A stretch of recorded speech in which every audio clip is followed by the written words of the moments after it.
Accepting the award for Marlon Brando and The Godfather, Miss Sacheen Littlefeather.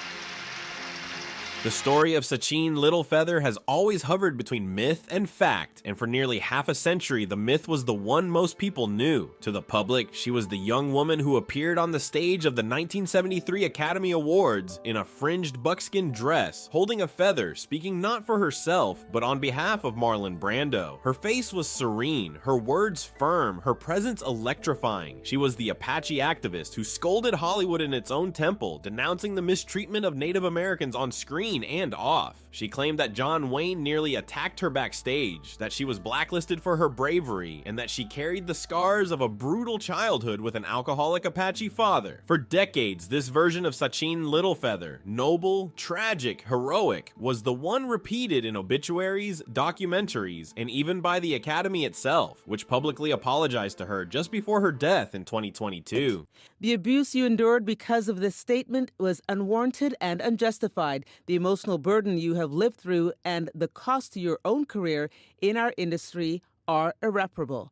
For too long, the courage you showed has been unacknowledged. For this, we offer both our deepest apologies and our sincere admiration. But the quiet demolition of that myth came not from historians or Hollywood insiders, but from two women who knew Sacheen longer than anyone else, her sisters Rosalind Cruz and Trudy Orlandi. In interviews given shortly after her death, the sisters stunned the public by saying the Sacheen the world had mourned was not who she claimed to be. Their sister, they insisted, was not Apache, not Yaqui, not Native American at all. She was born Marie Louise Cruz, the daughter of Mexican American and European parents from Salinas, California. The truth, they said, was far less romantic, far less cinematic, but it was theirs, and they wanted it back. For them, this was not simply about tribal affiliation or genealogy. It was about the pain of watching a family history rewritten into something unrecognizable, about seeing their hardworking father described as a violent alcoholic, and their mother portrayed as a victim of a native man's brutality. Rosalind and Trudy bristled at those depictions. Their father, they explained, had indeed grown up poor and hard of hearing after a childhood illness, but he had never been a drunk, never been abusive, never the caricature Sacheen spun to reporters. The violent alcoholic in the family, they clarified, had been their grandfather. Their father, Manuel Cruz, was a gentle, sober man who worked hard to raise his daughters. To see him posthumously recast as a monster in order to shore up Sacheen's native identity was, to them, both insulting and cruel. Their accusations cut deep because Sacheen's power had always rested on her authenticity, or at least what people believed was her authenticity. When she spoke at the Oscars, she was not just an actress with a message, she was a supposed native woman embodying centuries of pain and resilience. Her rejection of Brando's Oscar had weight precisely because of the cultural authority she claimed. Yet her sisters insist that she never grew up identifying as native, that the family never once claimed tribal ancestry when they were children, and that their Mexican heritage, with its complex mix of Spanish and indigenous roots, was something Sacheen chose to erase in favor of a more prestigious label. This is where the controversy deepens. For many Mexican Americans, there may well be indigenous ancestry in the distant past, but claiming to be specifically White Mountain Apache or Yaqui when no documentation or community ties exist is something else entirely. As historian Jacqueline Keeler pointed out in her reporting, the Cruz family records trace back to villages near Mexico City and Sonora, with ancestors consistently identifying as Mexican, white, or Caucasian in official documents. There were no links to Apache reservations in Arizona, no enrollment records, no marriages that tied the family to recognized tribes. The genealogy simply didn't support the story Sacheen told. Yet the fabrication wasn't limited to ancestry. The sisters also challenged the childhood of poverty Sacheen described. She told reporters about growing up in a shack without a toilet, about being shuffled into foster care, about abuse that forced her to cling to her native identity for strength. Her sisters countered that they grew up in a normal house with plumbing, that their grandparents lived next door, not in some foster care arrangement, and that her vivid tales of deprivation were pure invention.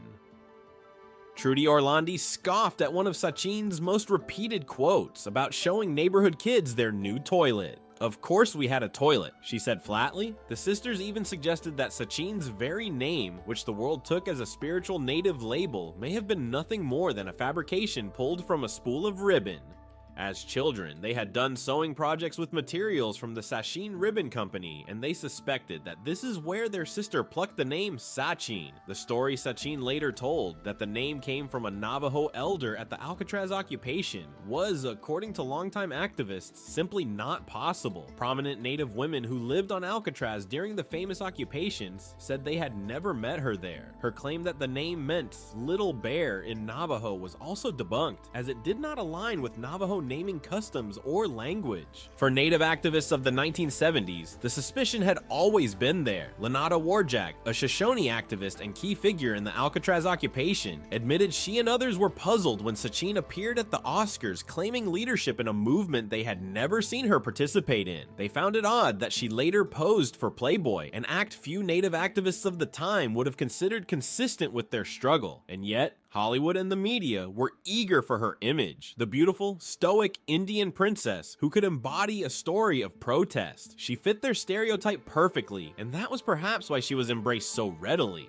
To Rosalind and Trudy, this embrace was a double injury. It elevated their sister on the back of lies while tarnishing the reputation of their parents and rewriting their shared childhood. For years, they stayed silent, hoping her fame would fade. But when the Academy honored Sacheen in 2022, and when obituaries sanctified her as an icon, the sisters decided enough was enough. They wanted their parents' truth restored, even if it meant dismantling their sister's legend. What's striking is the way Sacheen's story exposes the tension between personal reinvention and collective identity. In Hollywood, reinvention is celebrated. Actors change names, backgrounds, accents, and even entire personas to succeed. But when that reinvention involves claiming an oppressed identity not one's own, it crosses into appropriation, into pretendian territory, where personal gain comes at the expense of real Native people whose struggles are exploited. For the White Mountain Apache and the Yaqui, the presence of someone falsely claiming to speak on their behalf was not only misleading, it was damaging. Even in death, the myth persisted. Thousands of tributes poured in when she passed, many of them unquestioning. Her sisters, meanwhile, found out she had died not from family members but from the news. They weren't invited to her funeral. They were shut out of the last chapter of a life that had already erased them. Sacheen did not like herself. Orlandi said with sadness she didn't like being Mexican, so yes, it was better for her that way to play someone else. In the end, the tragedy of Sacheen Littlefeather is not just about fraud, nor just about family betrayal. It's about what happens when myth overtakes truth, when Hollywood and the public prefer a polished story to a complicated reality. For half a century, Sacheen was celebrated as the Native woman who stood up to Hollywood, but if her sisters are to be believed, the real woman behind the legend was someone running from her own identity, someone willing to sacrifice family and truth for the fantasy of being someone else. The Oscar stage gave her a platform, but it also gave her a mask, and masks, however beautiful, are not the same as truth.